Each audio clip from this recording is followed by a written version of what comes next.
Nous allons aller un petit peu plus loin dans l'utilisation de GIMP en essayant de maîtriser les outils de sélection et leur interaction avec les calques.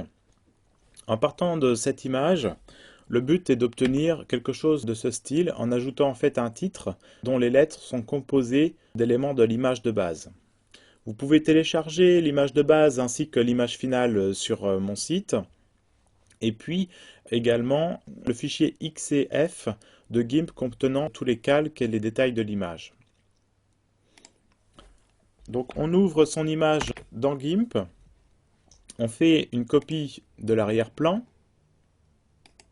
Avec l'outil texte, on crée un nouveau calque contenant le texte que l'on souhaite ajouter à l'image. Par exemple à table.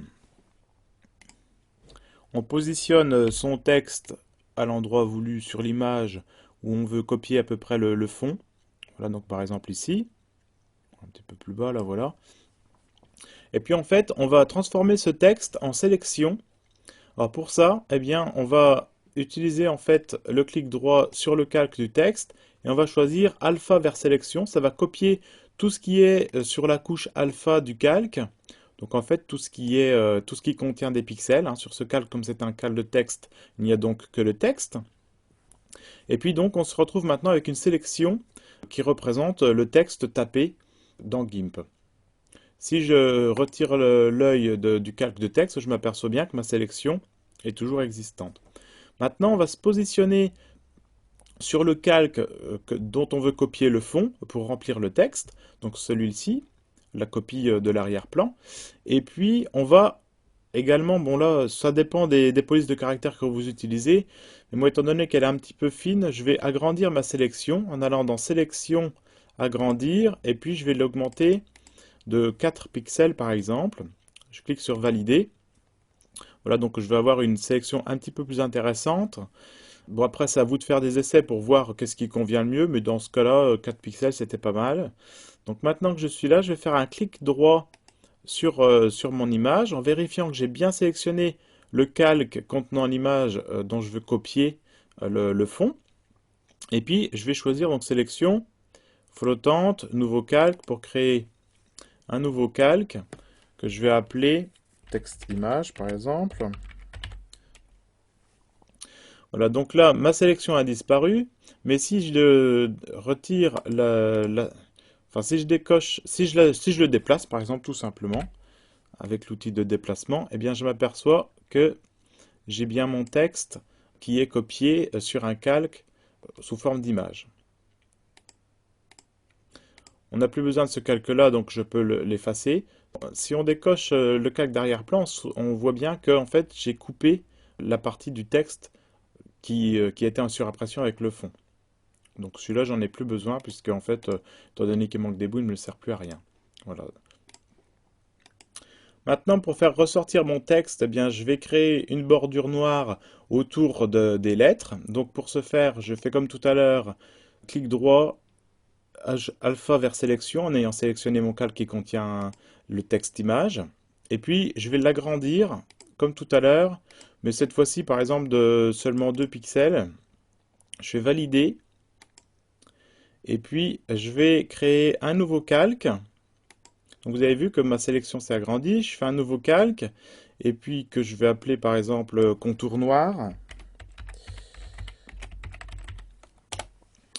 Donc ce calque-là, je vais le replacer en dessous de mon calque de texte d'image. Et puis je vais le peindre de la couleur de mon choix. Bon, par exemple noir pour le faire ressortir. Je choisis le pot de peinture qui se trouve ici. Je clique sur ma sélection. Et là, on voit bien que j'ai une bordure noire qui a été créée en dessous du calque des textes d'image. Hein, si je retire le texte d'image, j'ai bien le à table qui est peint en noir.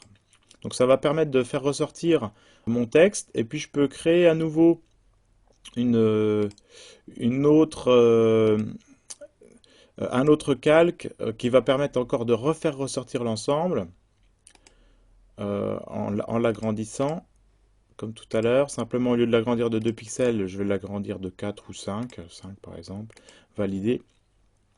Je recrée un nouveau calque que j'appelle contour, par exemple, on va dire qu'on va le faire jaune. comme ça. Je vais replacer, bah ou non, je vais le laisser comme ça. Je clique sur l'outil de sélection des couleurs et je vais choisir par exemple le jaune. Valider. Pot de peinture comme tout à l'heure. Et je clique sur ma sélection et je redéplace mon calque que j'appelle contour jaune en dessous. Voilà, je fais Shift Ctrl A pour désélectionner l'ensemble.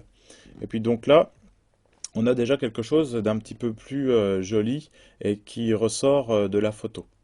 Alors, on peut aussi ajouter un calque en copie de notre calque d'image texte et puis lui mettre un mode écran afin d'avoir quelque chose d'un petit peu plus clair et puis grâce à l'opacité faire varier je vais dire oui, le faire éclaircir par rapport à l'ensemble de l'image.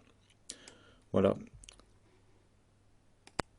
Quand j'ai trouvé un réglage qui me convient, eh bien, je fais fusionner vers le bas pour rassembler mes deux calques en un seul.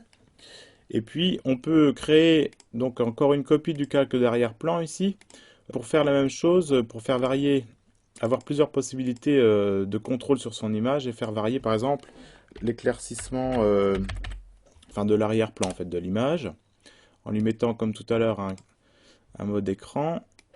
Voilà, ce qui va permettre d'avoir plusieurs possibilités de mise en valeur de l'image. Je peux même recréer encore un autre calque pour mettre par exemple notre arrière-plan en noir et blanc. Donc pour ça, je vais sélectionner ma copie de calque d'arrière-plan. Je fais image, non couleur pardon, désaturer.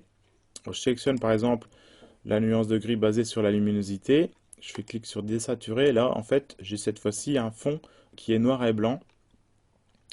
Et puis, je peux même le doubler, ce fond-là, et puis lui remettre comme tout à l'heure, parce qu'il est un petit peu sombre, un mode écran, pour faire varier son intensité lumineuse. Voilà, donc il y a plein de possibilités. L'avantage de faire comme ça, donc je peux renommer mon calque, par exemple celui-là, je vais le renommer en arrière-plan noir et blanc. Et puis ici, je peux le renommer en éclaircir arrière-plan noir et blanc. Comme ça, j'ai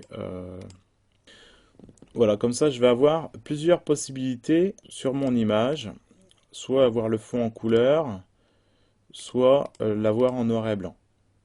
Voilà. Et puis avec des possibilités de modification, donc pour trouver quelque chose qui me convient.